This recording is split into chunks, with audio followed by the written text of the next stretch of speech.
Bienvenidos, Ushamdeed, and welcome to this Hut 8 Consulting networking techtorial on Cisco's Enterprise Networking Security and Automation course, or ENSA. This is part of the new Cisco CCNA version 7 curriculum, and in this activity we're going to be taking a look at Packet Tracer 6.2.7, where we're now going to get into one of the most challenging topics in CCNA study, and that is the conversation around network address translation, or as it's commonly referred to, NAT. So we've got a nice activity here that is going to ease us in to NAT operations.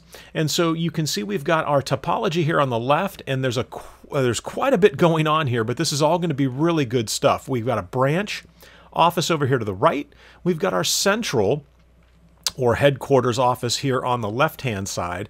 And then we've got the home office here. Now, we're not going to be looking at every single device that's connected up. A lot of this is here for just display, but let's go ahead and see what they're going to have us do. So really, we're just going to kind of take a walk through the network, do some simulation, and see exactly how NAT, or network address translation, can be implemented in order to either conserve IP addresses or to possibly hide those IP addresses on the inside of your network, your RFC 1918 addresses. And I'm also going to give you one of the best resources that's out there on the internet. It's about a decade old, but NAT hasn't changed a whole lot. And I'm going to talk a little bit about the website, and this is definitely something you're going to want to bookmark, maybe even download and print up. So let's go ahead and get into NAT operation across the internet. So we've waited for the network to converge. Everything looks good. We don't have to click the fast forward. We're going to generate an HTTP request from any PC in the central domain. We're going to switch to simulation mode. Now it's going to open up this little panel over here, and you're going to see why. And we're going to have to edit our filters, I believe, because we're probably just going to be, edit the filters to show only HTTP requests. And I think I've already taken care of that.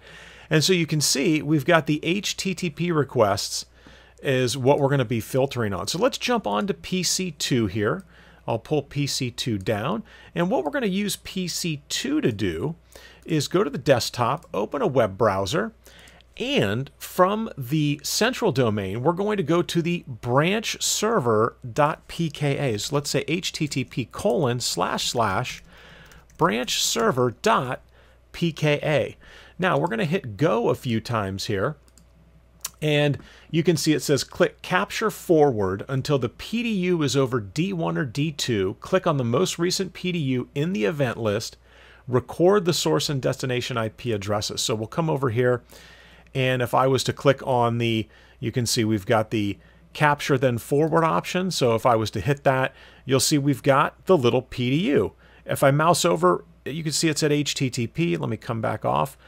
And now we go to switch 1, right? And you can see that the packet is now at switch 1. From PC2, it's HTTP. We're going to go to D1. Right, so this works out nice. Let me double click right here, and this is what it wants us to annotate.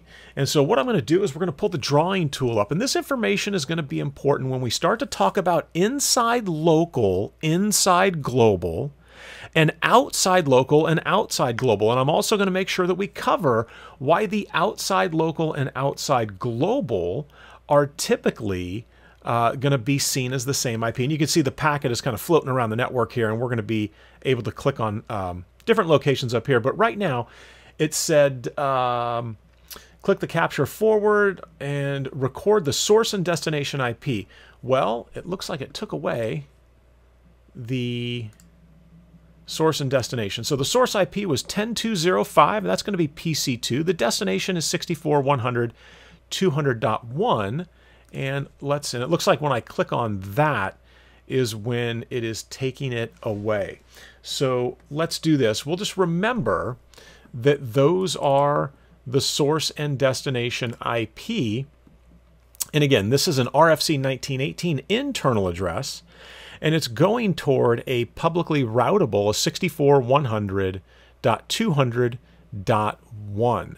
And so that's our destination IP. Now, if I scroll up here a little bit, you'll notice that the 64.100.200.1 is actually the IP on the serial sub interface here on router 4. And so in other words, that is the outside global or the outside local address that we're going to be seeing. That's what we see from inside, right? It's about perspective, and we'll talk about the local perspective versus the global perspective. So from the perspective of PC2, he's going to 64.100.200.1, and that is, again, that's going to be the outside global or the outside local address as seen from PC2. And so let's go ahead and we'll scroll back down here. And then it wanted us to do another capture forward when it's over R2. So if we click on R2 here, we can see frame relay. And then that gets us over to, this is router 4 here. And you can see the at device, it's at router 4. So let me back up here. I want to be here, at device router 2. And you can see the IP header that we saw in previous videos dealing with ACLs is going to be the inside local address, right? And so inside because it's inside this network, and local because it's local as PC2 would be looking at it, right? And so now's probably a good time to talk about those definitions. So when you think of inside address, it's the address of the device which is being translated by NAT. That's the inside address. The outside address is the address of the destination device, right? Now, whether it's local or global, a local address is the address that appears on the inside portion of the network from the perspective here of PC2. So PC2's inside local address, because it's the address that is of the device being translated, and it's on the inside portion of the network. So it's the inside local. That's 10.2.0.5, right?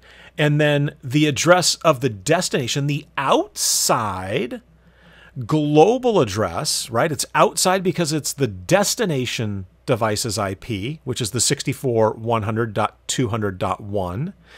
And it's global because that appears on the outside portion of the network. Now, we're going to see the outside global and the outside local, and you're going to see that those addresses are typically the same. And again, it's rare that you're going to see those, the outside local and the outside global, be different values when we take a look at the NAT table. So again, key to get that down. Now, I'm going to offer up right now, and it says, to what devices do the addresses belong? Well, we know that it's the serial subinterface here on R4, and it's PC2 when we're looking at the information on R2. Now, I'm going to digress here for just a second, and we're going to talk about, and I apologize, I think it's in a different browser here. We're going to talk about an article. It's about a decade old. It is still one of the best articles that's out there on NAT. I want to offer this up. If you were to simply go to packetlife.net, you can see it talks about understanding NAT addresses, and Jeremy Stretch is the gentleman's name. He's been around for a long time. Brilliant blog. You'll find a lot of interesting information here, but he talks about it in terms of perspective, right? And the perspective refers to the side of the NAT boundary from which the address is observed. So if I'm observing the address from PC2, it is inside, right? That's how I would be looking at it. I'd be looking at it from the inside. Either local or global. If an address is seen by an inside host, it's being observed locally. If an address is seen by an outside host, it's being observed globally. And so, again, I won't read this, but this is definitely an article to search on and one you want to keep in your toolkit. But more importantly, if you go to the cheat sheets Jeremy has a Nat cheat sheet right here, which has the same location perspective play on how to understand the terms inside local, inside global, outside local, and outside global. And again, he gives you many examples of NAT pool, port address translation, static NAT, and again, just some really, really good information here. And you can print this up or you could keep it on your device, but he's got it out there for free. So definitely check out Understanding NAT Address Types on Packet Life. And so then let's transition back here to what we were talking about. It says log into R2, and here's where we're going to start to dig around a little bit with some NAT commands in order to sort of understand what NAT is doing. And so let's get logged in here. We'll go to privilege exec, which is class for our password. I'm going to say show Ip Nat Translations. And so you can see we've got some interesting information here. So there's the there's the IP address and these random high ports, the colon and the 1025. We've got the port numbers, and those are the random highs that are being used there.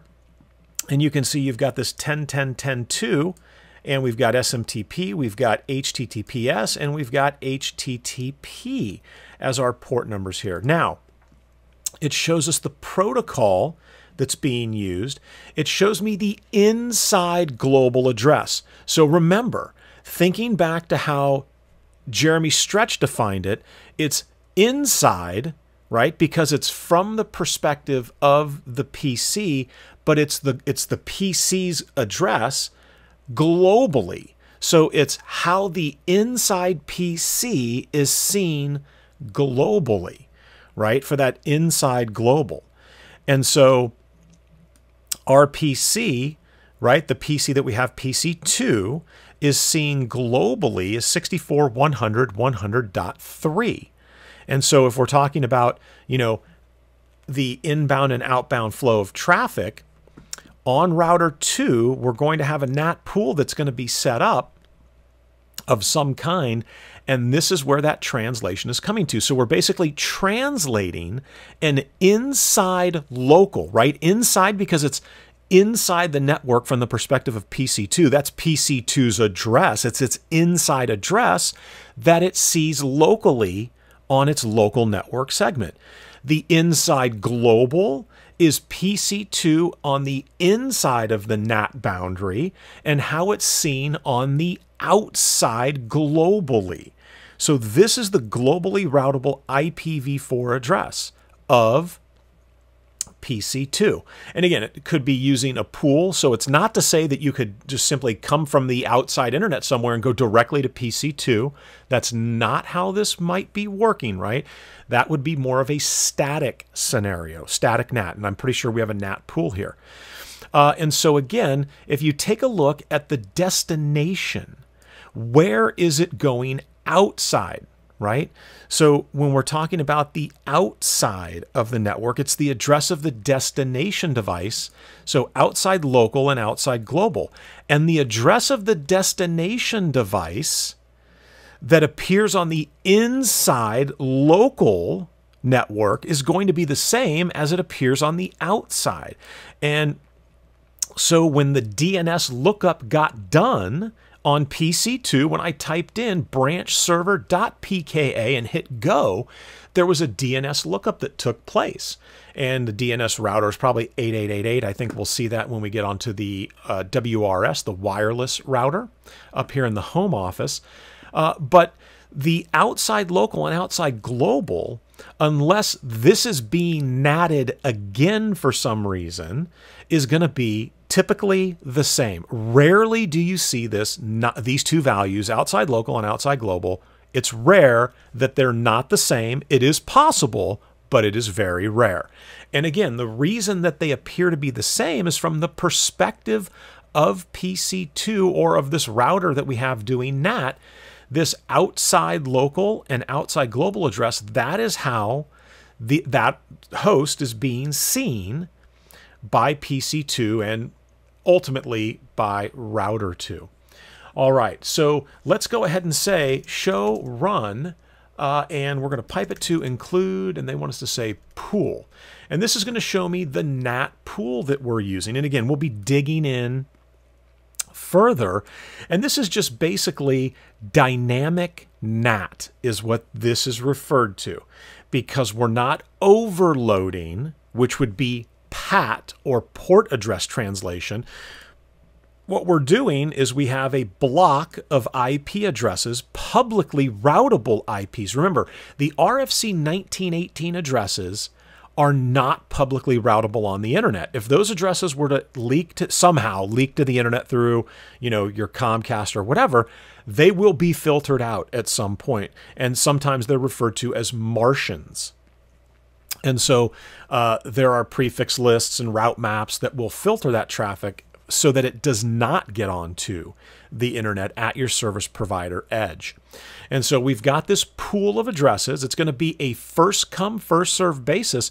If I had more than, what do we have here, like 29 IPs that we're using? If I had more, let's say I had 100 hosts and they're all trying to get out to the internet, with this pool size right here, we could run into an issue, because when these 29 IPs are gone, then that's it. I'm out of IP addresses until somebody times out and one of the addresses in the NAT pool frees up. And so again, this is referred to as dynamic NAT, not static NAT, but we're going to be looking at static NAT, which is a one-to-one relationship, dynamic NAT, which is possibly one-to-many or many-to-many, and then we're going to be looking at dynamic, what do we call it? Dynamic NAT overload or NAT overload, which is port address translation, which is PAT, which is many to one, possibly more than one, but many to one in most cases, like your home network up here in that home office. All right. So the address came from the NAT pool, the NAT pool R2, and that's where you can see in the pool 64, 100, 103, look at how we are seeing for the inside global. So we grab the first available address out of the NAT pool for PC2's outbound request to port 80. Over here, you can see we've got a random high, right? And the same random high that's going to be used. And this is exactly how TCP functions. We've got this random high source port going to a well-defined reserved destination port. And so these values, and let's just grab this last conversation here, right? So the source IP destination, source IP port and destination IP port, that's our socket, right? That makes up the socket that's going to be established with TCP here. And so that is what we've got set up right now. Again, a lot of this might not make sense early on because this is sort of an overview activity, but we will be going through individual activities for each of these. All right, so click capture forward until the PDU is over R4. And I think we saw that right here when it was at device R4. Now take a look, right? So if we were to draw the line of what happened here, we went from PC2 up here to router 2, and this is where the RFC 1918 address, the 10 dot address, got changed to a 64. And then I think it came down over the intranet and then came over here to router. Yeah, it came through the intranet link, but over here to router 4. And so now when we click on router 4, we can see that the source IP has been changed. It's no longer the 10 dot RFC 1918 address. It's the 64 100 100.3. Now the destination IP is still the publicly routable IP address, right? And you can see that, but over here, right, when it's going to be sent out from router 4 after the packet, the NAT has taken place here because it looks like we're doing NAT here. The internal address is going to get changed to 172.16.0.3. So the NAT basically allowed us to traverse the intranet, or it would have been the internet, but it allows us to traverse the publicly routable network that we would not be able to get over if we were using RFC 1918 addresses all the way through. So we basically just have to sort of trick the internet into thinking that, hey, PC2 has a publicly routable IP. It's 64.100.103, and that's what we tell the global internet. So that's the inside global, right? The inside global address is PC2's address that is seen globally. The inside local is simply PC2's IP as seen locally by everyone in here inside or on this side of the NAT boundary. And the NAT boundary is right at router 2 because that's where the NAT is being performed, right? So we looked at the source and destination in the inbound and the outbound packet. What devices do the addresses belong to? Well, we know that the 64 address belonged to R4. And actually, let me go ahead and pull that back up to make sure we're clear on that. The 64.100.200 belonged to R4. But again, the 172.16.03, that's our branch server. That's this PKA branch server. Let's close that down. If I click on this and we'll go to the config, you can see that there's the gateway, and it looks like the config tab is locked, so we'll come to the desktop tab, and there it is, 172.16.03. So that is the inside local address over here of the branch PKA server, right? If we were looking at it from the perspective of the branch PKA server. However, looking at it from the perspective of PC2, the inside global and outside global, as PC2 sees things, it's going to be that 64, and I can't remember, 100.200.1. 64.100.200.1, because here on R4, there are NAT activities that are taking place as well. And in order to see that, we would just simply have to come here and let's say class, and let's say show Ip Nat Translations, right? And you can see there it is, 172.16.03. And what is its inside global? 64.100.200.1, right? So it's really that simple. And look at from the perspective of the branch server, he looks at outside local and outside global addresses. These belong to who? Ultimately to router 2, but they're representing the connectivity through to PC2. And it's going to be the IP and port combination that allows router 2 to differentiate if it has, if it was a port address translation scenario, the port would be the differentiating factor. In this case, we've got a pool, dynamic NAT, so it's going to look at that IP and say, oh yeah, I have a translation in my table here on router 2, and if I just scroll back up, and I know that when I've got traffic coming inbound for 64.100.103, and let me clear the screen here real quick, and we're going to pull the pin up. So when I have incoming traffic for 64.100.103 destined to port 1025 that you see right here, here's the NAT address translation table. It says, oh, well then I'm going to send it to 10205. That's the translation part of NAT. That is how NAT is doing the translation and how it's keeping track of everything. And in this instance, when we're using dynamic NAT, we have a pool of IPs, and so it'll be 1-to-1 for the number of hosts and the number of NAT addresses in the dynamic pool, right? So PC2 will be known as 64.100.103 until again PC2 times out, and this NAT address translation times out, usually 86,400 seconds or 24 hours. And again, you can tweak that. So that takes care of router 4. We took a look at router 4 and we looked at the TCP information. We looked at show Ip Nat translations on both. And it says, what do the inside local IP addresses have in common? So if we were to pull up router 4 and let's get router 4 up here. If we were to pull up router 4 and then also pull up router 2, it's asking, let's move this over here a little bit. What do the inside local IP addresses have in common? Well, it's their RFC 1918 addresses. That's what it has in common. And the destination port is the port that the other host is trying to reach, right? So PC2 is trying to get to port 80. And when return traffic goes back, it's going to go back to And again, we've got multiple TCP conversations going here, as you can see, but for this conversation, it's going to try to get back to the inside global address of PC2 on that port number, right? And that's how we can have multiple TCP. It's called multiplexing, right? And that's how we have multiple conversations going at the same time. Did any private addresses cross the internet? And the answer is no, because we're natting at both router 2 and router 4.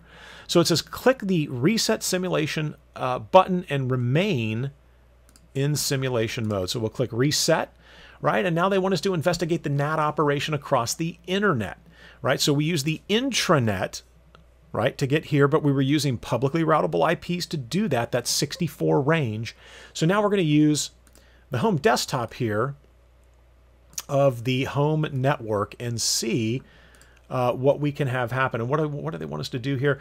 Go to the web browser of any PC in the home office. Okay, we're here. And I think we're going to hit the central server, http://central server.pka, and we're going to click go. And again, remember, we've got the simulation window has been cleared over here. Click the capture forward. Oops, sorry. Click the capture forward, and you can see the home desktop, and there's our PDU. And what's the destination? It's an HTTP packet, right? Because we're going to port 80. The wireless router sees it coming from the home desktop. We're going to hit the Comcast or the Verizon modem, and it's an HTTP request. It's going to come out here to the internet, right? And then the packet kind of disappeared on us there. Now, oops, sorry, we're coming this way. Should show up over here on router 2, and it does. And again, we're capturing all of this in ISP tier 3 going over to router 2. And so what are some of the questions that we're being asked to look at here? It says record the inbound and outbound source and inbound source and destination IP address and the outbound source and destination IP address. So if we were to take a look at this, you can see outbound, the source is 192.168.0.101, and that's this home desktop PC, and my guess is it's going to be a DHCP address is how that got assigned. And the destination IP, you can see 64.100.102. And that is going to be the destination IP of router 2. And if I was to scroll up here just a little bit, that's what we should see. There it is right there, 64.100.102. And that's the serial interface on router 2. So we've got our source and destination information, right? I can follow it down here, and we'll see that, again, the source and the destination is going to be router 2, but the outgoing, what happens here? It gets converted, it gets natted. This HTTP packet, when it hits the wireless router and it goes out to the Comcast modem, we're going to change that RFC 1918 address from the 192.168.0.101. We're going to be changing that to 64.104.223.2, right? And so it's the same process that happens in terms of the address being changed. In this case, though, it's going to be a little different. And it says, get it over router 2 here. So this should be it here. So we're at device, the packet at router 2. We can take a look what happens here. We've got publicly IP. When the packet shows up, and I can't click on the, if I slide this over here, maybe I can get it. Nah, it's going to take it away. So I'd like to draw with that up here, but we can't. So take a look here. We've got 2 publicly routable IPs when the packet shows up inbound to router 2. But then the packet, when router 2 sends it out to D1, all of a sudden, we've got this address 10.10.10.2, right? So the translation of the inside global address of central server is now translated to the inside local address of central server, the RFC 1918 address, which is 10.10.10.2, right? And so that's what's happening there. Again, very similar process. I think we're going to open up here, if I'm not mistaken, we're going to be opening up, and maybe not. Let's take a look at the show IP NAT translation here. And let's get back into privilege exec, and we'll say show IP NAT translations. And what do we see here? Well, here are the entries for the 64.100.102. And you can see that we've got, it's the SMTP, and it's the 10.10.10.2. If I was to click on central server and click on desktop and then click on IP config, you can see the RFC 1918 inside local address of 10.10 of central server is 10.10.10.2, right? So when we're looking at that in this context, we can see the inside global and the inside local for the central server. Now, what typically trips learners up is they see these dashes over here and they say, well, what about the outside local and the outside global? Why, for the 64.100.102 going to the 10.10.10.2, why are there no entries up here, but there are entries down here? And for that, we need to take a look at the show run, and we'll come down to the NAT configuration, and it's because of this right here.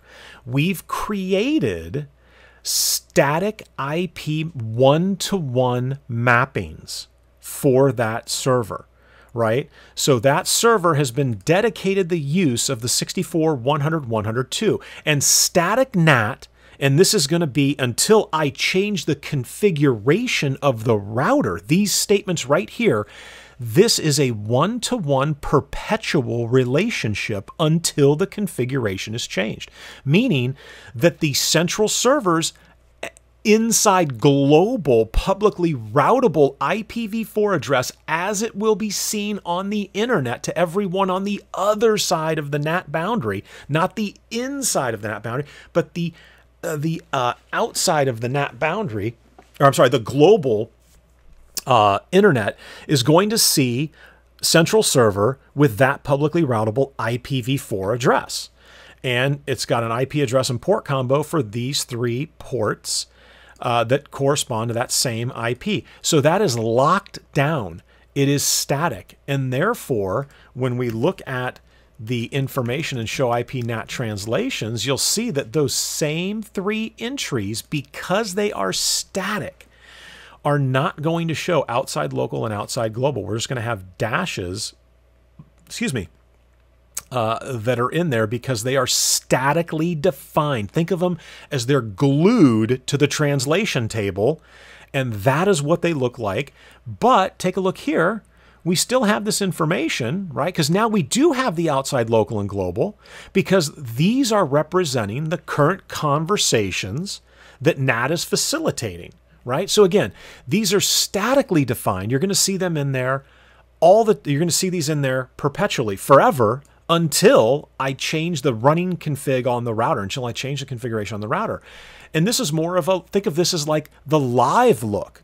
Who are the conversations that are, or what are the conversations taking place between the central server and hosts on the outside, right? The outside being the destination device. Again, this is from the perspective of router 2, and we can think of it as from the perspective of central server, because that's who central server is communicating with. All right, so everything looks good here. And now conduct further investigations. You can experiment some more with HTTP and HTTPS. Do the NAT tables grow? Yes, the NAT table will grow as more hosts that sit behind router 2 are being translated. Does WRS have a NAT pool of addresses? Now, technically, the course book states 1 or more addresses make up a NAT pool. Now, from maybe the classical definition of a pool of addresses being more than 1, then the answer would be no, it doesn't have technically a pool, because it's doing PAT. It's doing port address translation. And where are we at here? Here is the default gateway address, right? Here is the internet IP address. You can see there's the Google DNS server.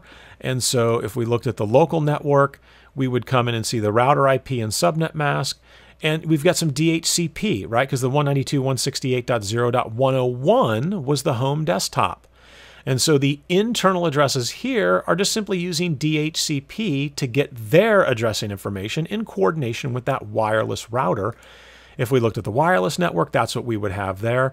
And again, if I just come over here to status, you can see that the internet IP, and actually if we were to come to the setup, actually, if we come over here to the setup, you can see that the DHCP information is in here. The router IP on the inside of the network is 192.168.0.1. It looks like we've got about 50 maximum users that we're going to have set up here, and DHCP is fully enabled. That's kind of the basic setup, and you can see some of the options we are unable to click on here. So you've got security, access restrictions, applications and gaming, administration, and then we have our status. And so let me take a look at, oops, sorry, clicked on something there. And so then again, you can see what is the outside local and global address that router 2 sees for this communication going between central server that we initiated from this home desktop right here, 64.104.223.2. If I pull this back up, 64.104.223.2. And again, when that's the case, we're using port address translation. So let's hit that with the tablet. And again, this may take just a second here. Let's go ahead and say http://centralserver.pka, and I'll hit go, right? And you can see we're not, web page isn't really popping up here, but what we want to see is over here. If I say show Ip Nat translation, and let's see if it's going to keep track of that. And it doesn't look like, oh, I'm sorry, maybe the tablet can't do that. Let's try with command prompt.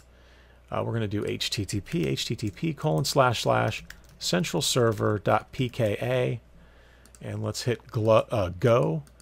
And see, I'm just trying to get some more entries here. And again, you can see we're not getting more port combination entries here, and maybe this is a packet tracer limitation of some kind, but it's going to be that. It would be this individual address that we would be seeing as the inside, I'm sorry, as the outside global, right? As you're seeing it on the router here, the outside global and the outside local, we're going to be seeing the same IP address.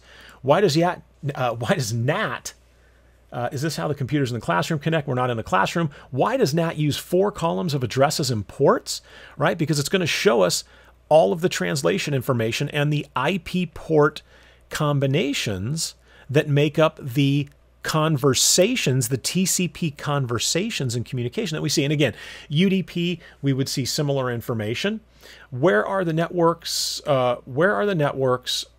Are inside global and inside. Where are the networks are inside global and inside local? That question doesn't make much sense. On which devices are NAT services operating? What do they have in common? Well, they're doing a translation, and they're going to keep track of a translation table of some kind. We saw NAT on router 2. We saw it on, saw it on router 4, and we do see that port address translation, which is just simply NAT overload, is taking place on WRS. All right, well, that is our introduction, sort of a soft landing into network address translation, or NAT. Again, the Jeremy Stretch PDF cheat sheet, fantastic guide for learners trying to really hone their NAT skills. And again, best of luck to your studies. Best of luck to you in your studies. Thank you so much for watching, and I hope to see you in the next video.